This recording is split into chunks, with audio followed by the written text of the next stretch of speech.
It's Pat. Pat's back. I'm back. Hey, everybody. It's Pat. Back and ready to talk about music. So that's exactly what we're here to talk about. It's music. It is. I'm gonna just put this in the title and then just reaffirm every 5 seconds. We're gonna just talk about music. So we're talking about music. Everybody knows we're talking about music. If you didn't know. Yeah. Just hey, what do you want to talk about today, Pat? I was thinking music. Okay, sounds good. Let's do it. Let's talk about music. So it's a new year. It's 2020.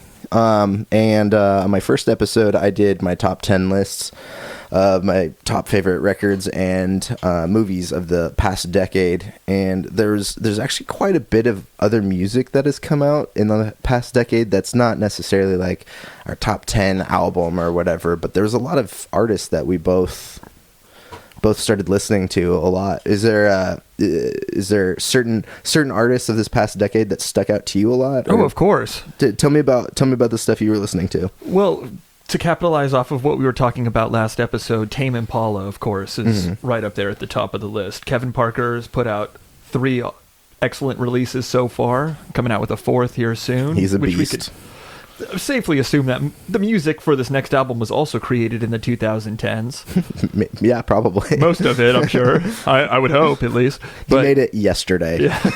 It's going to be... He's cutting it down. Yeah. Bringing it down to the wire.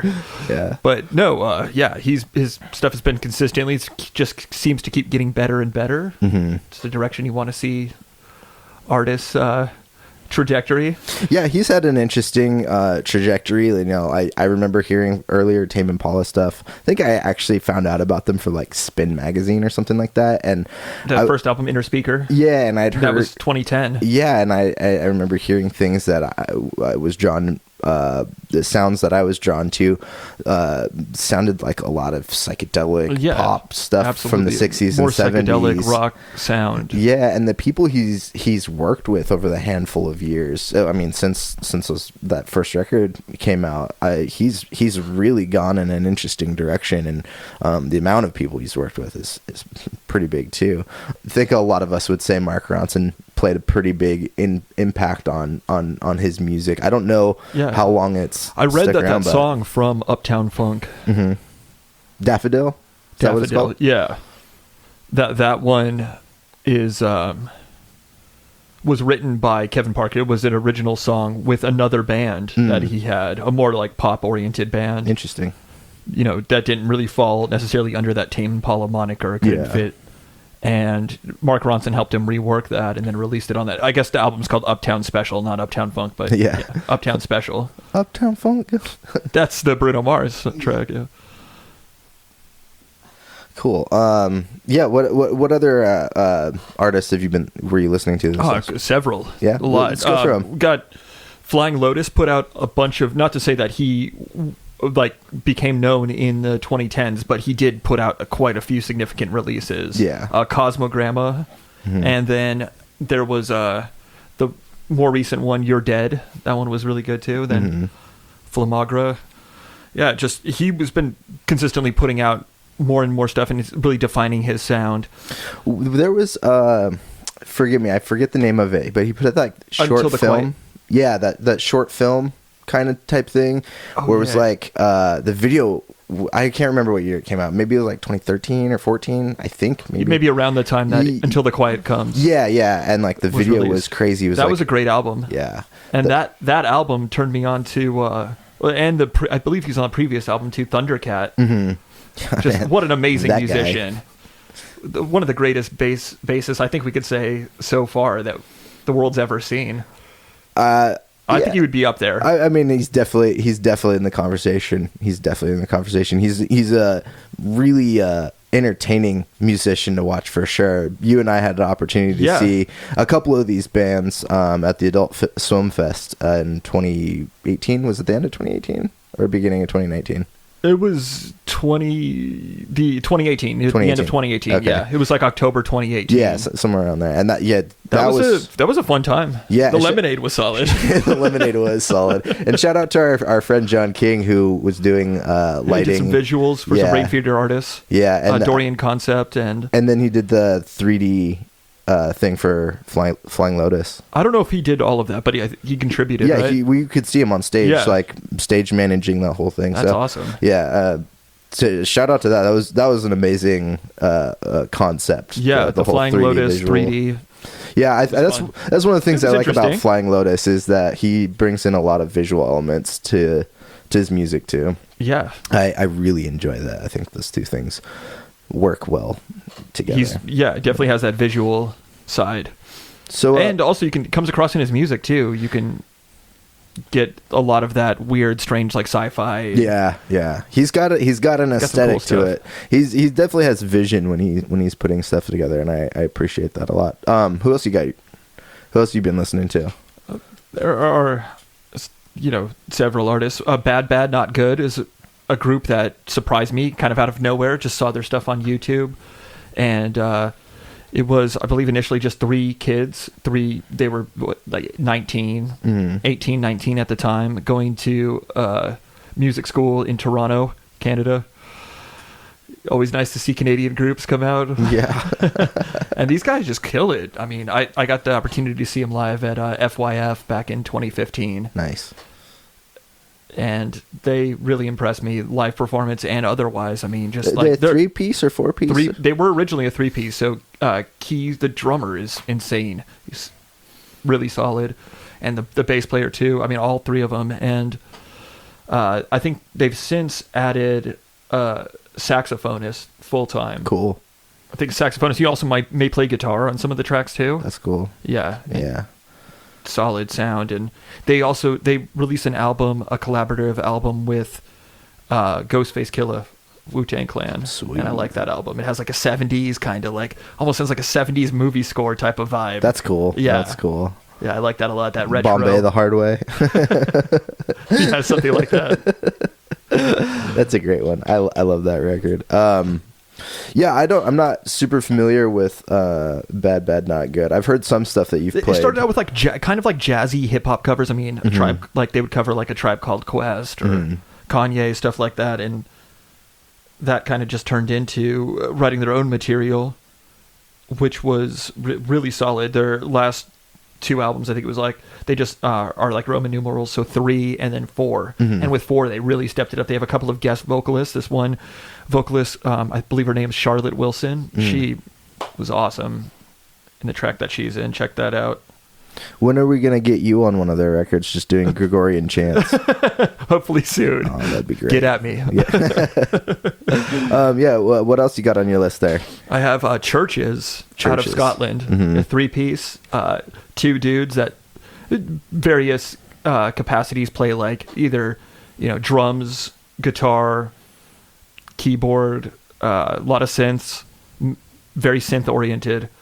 And as we've seen, a lot of this music from this past decade has focused heavily on synthesizers. Yeah, there's been a lot of that. More of an 80s revival. Yeah, I like it. I love it. I'm not familiar with the entire discography, but I've heard a handful of Church's stuff, and their singer Lauren Mayberry, her vocals just seem to be getting better and better as well. And that's always great when an artist progresses.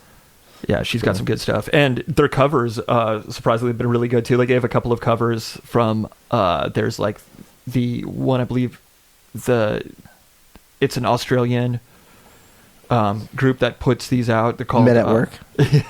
Yeah, Men at Work. No, I believe they're called Alt J. Alt J. Yeah. Like a Version, I think, is their... And there's, like, covers. And then BBC also has some up that are really good, too. So a lot of fun watching those. Churches, saw them live at Ventura Theater, of all places. Tight. Not the best sound at that theater, but I still enjoyed their set a lot. I mean, the Ventura Theater doesn't have the best sound, but it also has that, like, you definitely want to go see a show there kind of vibe at the same time, which is kind of weird.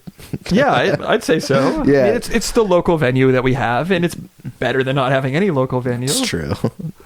We're lucky that artists do come through there. I mean, we just need to start getting bigger artists at Rock City Studios. And then a band that we were both quite into, I think, before, from their first release, Mirrored, is Battles. Oh man, I love Battles. Sadly, they lost Tyonde Braxton right around 2010, I believe. Yeah, they had completed an album and they were gonna start touring with it, and there was one, or I don't know if this was on the record, but they did record 1 or 2 tracks for one of the Twilight movie soundtracks, and it was released. I think it's been since taken down. It might have been I think it was the second Twilight movie. Yeah, something like that. New Moon, I think is what it's called. I don't know.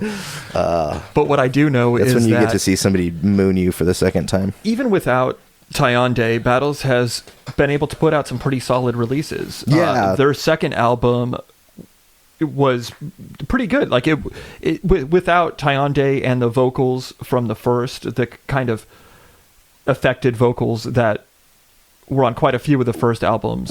Was the second one Gloss Drop? Yeah, Gloss Drop. Okay. Yeah. Not a bad album. Yeah, no, There's some songs like they had put out like Ice Cream. Yeah, was kind of the lead single from that, and they had done a version while Tyonde was still in the group. I think I remember seeing it called what was it called? Like something from an old TV show. I just can't think of the exact name of it. It's like Pompadour or something like that. It's like All in the Family. I don't know. It's called something like that. It was called The Cosby Show. I think it was actually called Growing Pains, but no, that's what they were some dealing other title. with. I think it was I know what it was. It was Sanford and Son.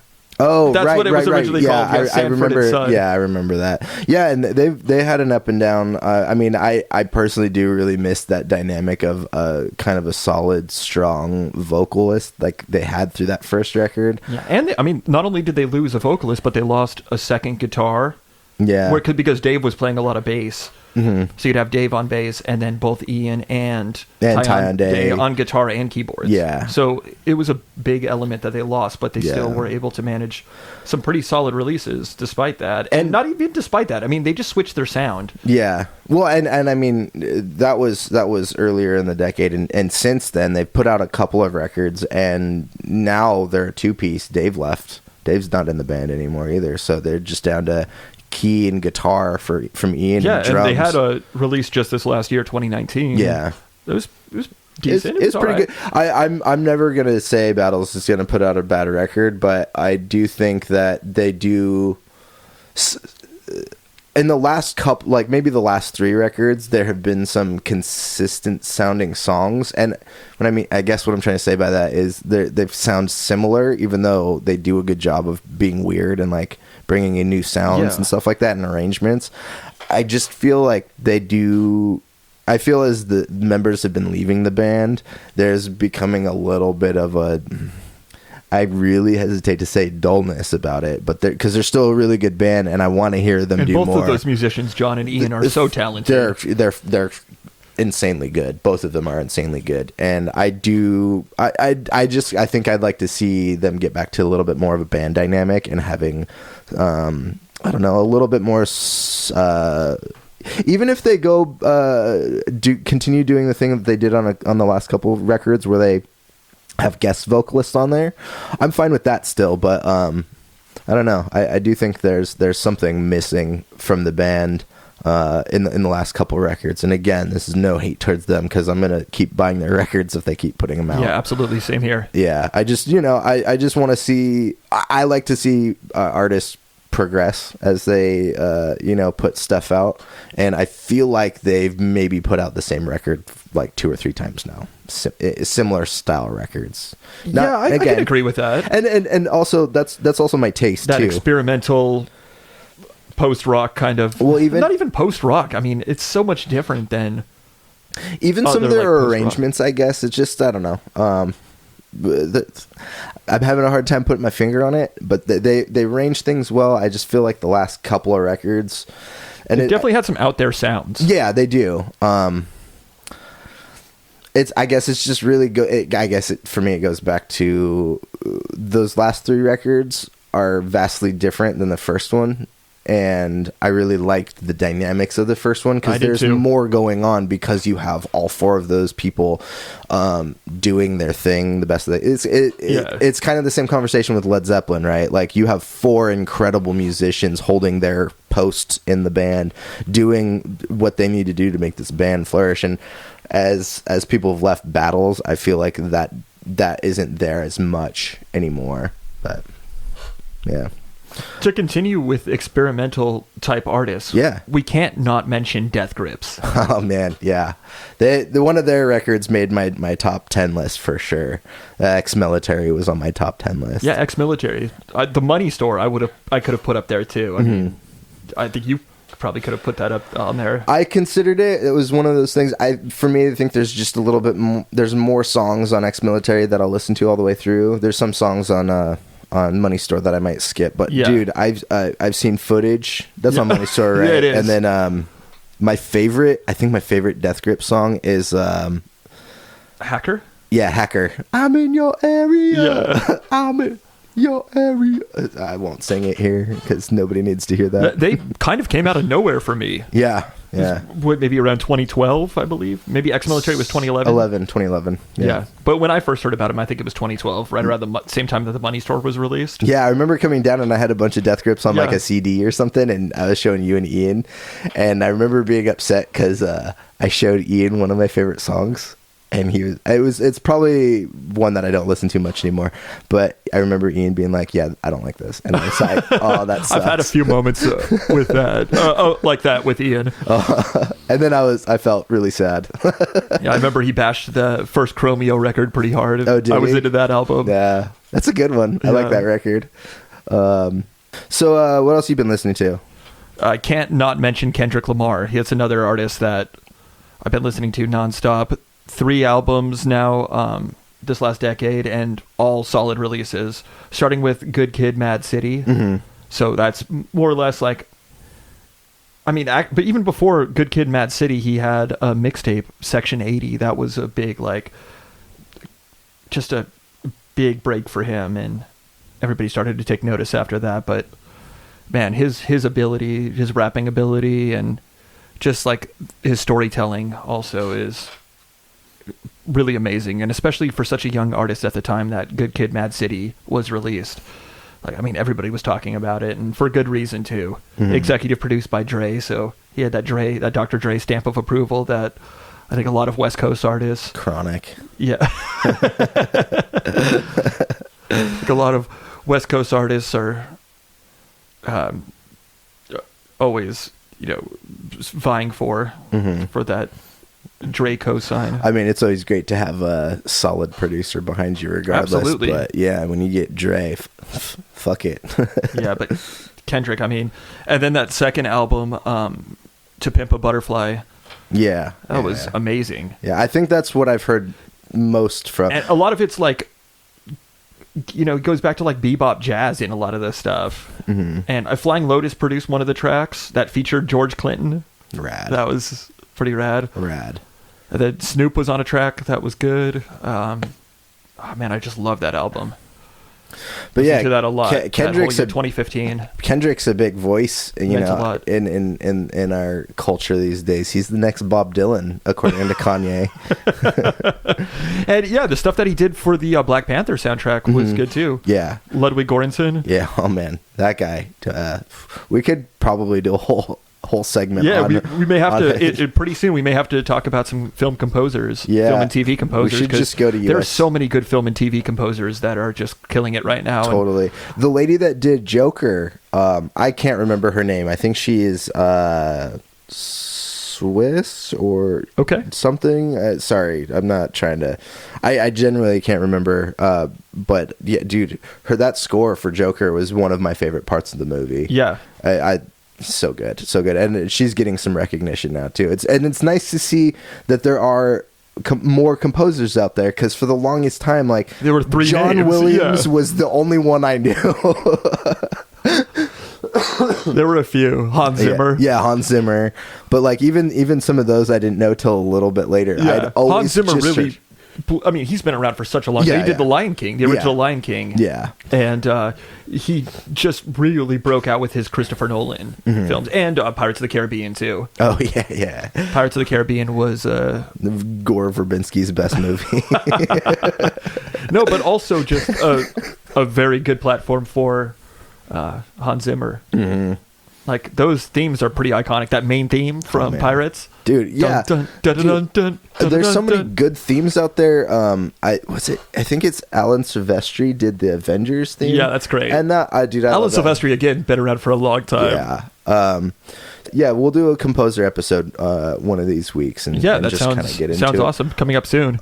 You got anybody else from this last decade that you were interested in? Yeah, not, I mentioned briefly when talking about Churches, the synth pop revival. Yeah, and Com Truise. Yeah, his stuff just sounds so awesome. I can't really figure it out, but can't really figure out how to get that sound myself. But those huge, like, gated 80s drums with just like kind of, wobbly type, like, analog synth tones, just good stuff. I can't get enough of that. And also the dudes that did the score for Stranger Things, ex-rollerbladers. Yeah, ex-rollerbladers. Michael Stein and Kyle Dixon. Yeah. From their stuff, Survive, I think a lot of that kind of sound. There are a lot of similar artists too with that, like, synth wave sound that, like, it almost sounds like John Carpenter mixed with, like, I don't know, something that John Carpenter and Miami Mode. Vice, mixed with, like, some Depeche Mode thrown in there for good measure, but just that dark, like, it's like video game-esque, but also like 80s horror movie scores.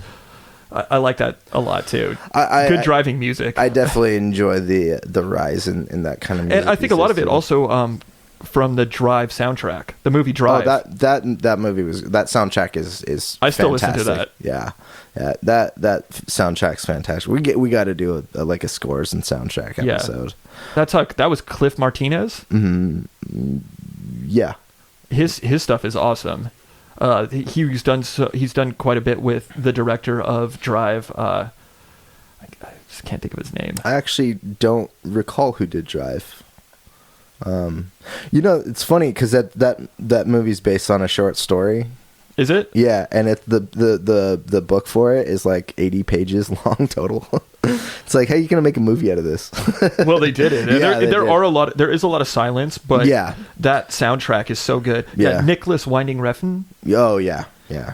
Man, also the score for Only God Forgives, which is the one with Ryan Gosling where he's, like, in Thailand. It's a really, like, atmospheric, like a crime, again, kind of like Drive, maybe even slower paced. And then he recently did a TV series on Amazon Prime. That one's Too Old to Die Young, I believe is the name of it, with Miles Teller. That is, like, some of the sickest filmmaking I've seen, but it's so slow. Like, it's just painfully slow. Each episode's like an hour and a half, and they're like 10 episodes. Yeah, it's a slow story, but one of these days I'm going to get through it. And again, Cliff Martinez did the score. Fantastic. I'm gonna move back to the artists of the year. Do you have any other ones you want to talk about? Let's hear some. So I talked about a lot of my favorite ones during my top 10 list. So if you guys want to check out some of those, go back to that episode. There's some clip outs from that too. But there's just a couple of bands that I wanted to talk about that I listened to this past year. I guess the easiest one to kind of jump off of is Pond. They're kind of an offshoot in a sense. I hate to say offshoot of Tame Impala, but the lead singer was the former bass player for Tame Impala. The keyboard player is the current keyboard player in Tame Impala. So they have some affiliation with Tame Impala. They record, like, I think Kevin lets them use his house or whatever to record too. I think. No, I'm serious. I watched some interviews about that, and it's the Australian way. You can just use somebody's house while they're gone. They just, they all just live there. It's every Australian. They all share one house. Beatniks. Pond's really good. They kind of sometimes embody different aspects of music. Sometimes a little glam rock, sometimes a little Tame Impala-esque songwriting. I don't know. They're just a really good band. Also from Australia. They get kind of weird. Check them out. There's another band from I actually don't remember if they're from New Zealand or from Australia, but they're called Fantastic Furniture, and it's mainly... It's not IKEA. No, it's not. It's mainly the vocalist Julia Jackson, I think is her name. She has becoming a pretty successful solo artist, but Fantastic Furniture dropped some music like a year or two ago, and some stuff I was just kind of listening to. So I just wanted to give them a shout out too. It wasn't like a full record that I was gonna constantly listen to, but they put out a couple of tracks. There's one called "Fucking and Rollin'." That's a pretty good song. And then we got there's this kid. I think he's from Oakland. Still Woozy. Cool name. Yeah, and he's just kind of a weird kid, and he writes some pretty soulful music. Watching his music videos made me a little nostalgic because I lived in Oakland for a little bit, and it was like watching him riding his bike around the East Bay, and I don't know, it hit me in a really good spot. But brought a tear. But Still Woozy musically, a single tear tattoo. Yeah. Still Woozy, really like soulful and like positive for the most part. I haven't really heard too much negative stuff from him at all, but he just seems like a really nice guy that just likes making really good heartfelt music. And then I kind of put him in like the bedroom producer kind of category. And jumping off of that, there's Clairo. I'd been listening to Clairo for the last year or so, a couple of years, I guess. And she just was putting out like, I guess the term that I'd use, like bedroom dream pop kind of songs. And I guess she has family in the music industry or something like that. But some of her songs just were like nice little love songs that are kind of, it almost feels like I put them together in my room one night, you know. It's not like in a shitty quality. Just like it felt like something that I could have easily come up with, like late night writing music with my computer or something like that. And she does it really well. She's starting to get a little bit bigger and bigger. I think she's the latest Nardwuar interview. Oh, nice. Okay, I saw that. I haven't watched that yet, but I need to. Yeah. For a while, we were wondering what happened with Nardwuar. Yeah, Nardwuar is my hero. Nardwuar, if you're listening, please give me a call. I would love to. Doot. Thank you. Let's see who else I got here on my notebook. I'm reading this like an old man. I need some bifocals. Some bifocals? Two vocals? There's this other kid. His name's Andy Schaff. He's from, I think he's Canadian. And I ran across this record he did called The Magician. And there's a song on there called The Magician as well. Or wait, I think it's called The Party is the record. And The Magician's a really good song. And there's just a lot of the songs just kind of affected me. They kind of, this is going to sound weird, but there's a song about, it's like him kind of telling his friend that he loves him. He's like, you're my friend, but like, this doesn't have to be weird. I'm just letting you know that we're friends. But you had to go and like, be like, you're gay and all this shit. This is like actually really cute song about like being a good friend and like getting made fun of for it. Yeah, that's not cool. No, it's not, but the song is really well done.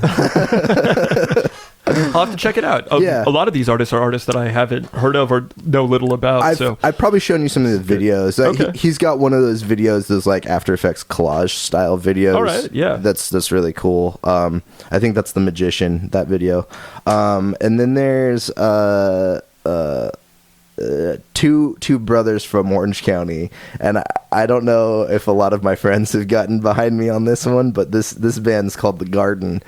And they're just like weird kids. They're almost extensions of like juggalos. Yeah, it's a little bit too. It's a little different. Yeah, I wouldn't consider them juggalos. I don't think they're like ICP fans or anything like that. But they do. It's like one of them basically sticks to playing drums. The other one plays bass a lot. And I'm sure they both play keys and stuff like that. But they'll produce stuff. But they just kind of got their own thing going on, and it reminds me of like bands from back in the day that were just kind of like, we make music because we don't give a fuck. Before the internet, everybody was a lot more isolated. There were scenes and stuff in certain areas. Now it's kind of everywhere. And that was something with them when I saw them for the first time. I was like, these kids are weird. Their music is kind of weird, but I like it because they are doing something that I feel has been missing for a while at least they're being mainstream. themselves. Yeah, completely being themselves. And I support whatever you kids are doing. Keep doing it, kids. I'm fucking 35. At this point, they're with probably how 25. homogenized a lot of the music industry has Yeah. become or is becoming. Yeah.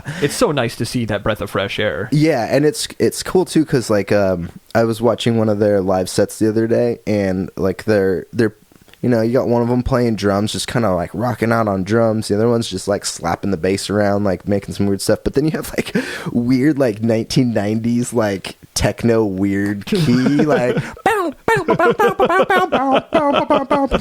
And it's like some sort of trance sound or something. It's so weird and so great at the same time. I love it. But I'm gonna move to my last band. Right. We can finish up this segment so you can go because I know you got to go do surgery, open heart surgery pretty soon. So Dr. Hiram Singh. Yeah, Dr. Hiram Singh needs some help. He needs a surgical assistant. He needs somebody to hand the forceps. He needs you to hold the flashlight for him. It's really just my phone. So the bass. Big Mouth Bass is going to be my last artist of the decade. So my last artist is Lance Bass. No, it's a band, All Twins, and they're from the UK. The guitar player in the band, Larkay, he's one of my favorite guitar player producers, if you will. I found him when I found him in this other band that he used to be in called Adabisi Shank. Yeah, awesome band. They're awesome. They're kind of like math underrated rocky, for sure. Totally. Yeah, like I didn't really hear too much about them. Yeah, and I think they only did maybe 2 or 3. We were lucky to see them live. Yeah. We saw them at the Troubadour in Hollywood. What was that? 2012. That was 2012. That was That was a great set. It was them and Zach Marquis. Yeah, and what was it? Fang Island or something? Fang Island. Yeah, Fang Island. That was the Sergeant House like feature. Yeah, and I really liked that show. I thought it was great. Yeah, but Adabisi Shank's great. They were a 3-piece, kind of like math rocky type deal. The bass player wore like this red mask all the time. Yeah, and then I guess they broke up. But then Lar I think did a solo record, solo EP, self-titled, and that's maybe one of my favorite pieces of music ever. It's just so weird, and especially from this decade. Yeah, but then All Twins gets together, and it's this bass player from this other band called Cast of Cheers. And he's like a songwriter who plays bass instead of guitar. So it's Ted Danson. Yeah, it's Ted Danson, and so he hides under his forehead brow when it rains.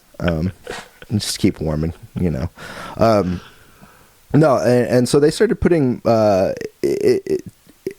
it's a little bit of a mix of like Adabisi Shank, so you get a little bit of this like kind of cool guitar sounds and like a little bit math rocky stuff, but you also get like some song to it too. You get some like actual songwriting arrangements to it, and I don't know, they're a really good band. They put out a handful of interesting videos too. Some of their video aesthetic is stuff that I'd like to achieve myself, but those were the bands that I really have been listening to the last handful. I think that's a lot of years.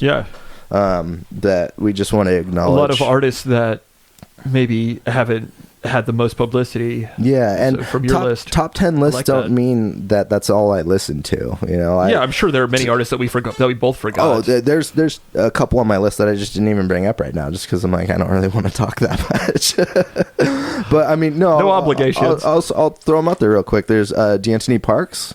Oh wow, yeah. I was just talking about him yesterday. He's phenomenal. Some of my coworkers explaining about how that dexterity is so crazy, about being able to play drums and keyboard at the same time. Yeah, playing drums is you already have to have a lot of coordination. Yeah, to move feet and arms, but this is feet, arms, and then with like your left hand is just all keys. Yeah, no, he's amazing. I mean, the great. Music that he put out, like a solo stuff, maybe not my favorite music, but it's still amazing to see live. Yeah, and I ran into him because I was a big Mars Volta fan, and he was a drummer for Mars Volta there at the end.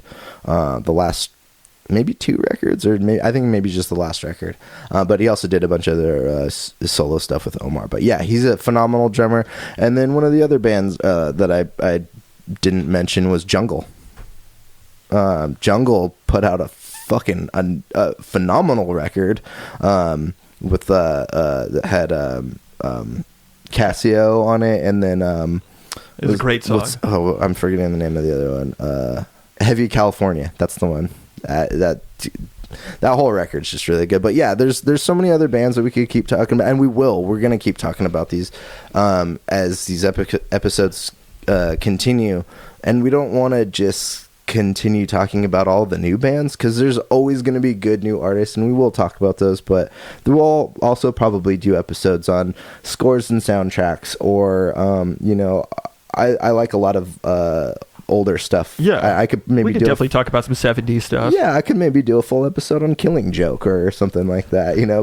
Bands like that, or Oingo. Oh man, Oingo Boingo. I could maybe do like a fucking 3-part series. We do some. Yeah, we'll have to do a series. Some Zeppelin also. Huge influence. Oh man.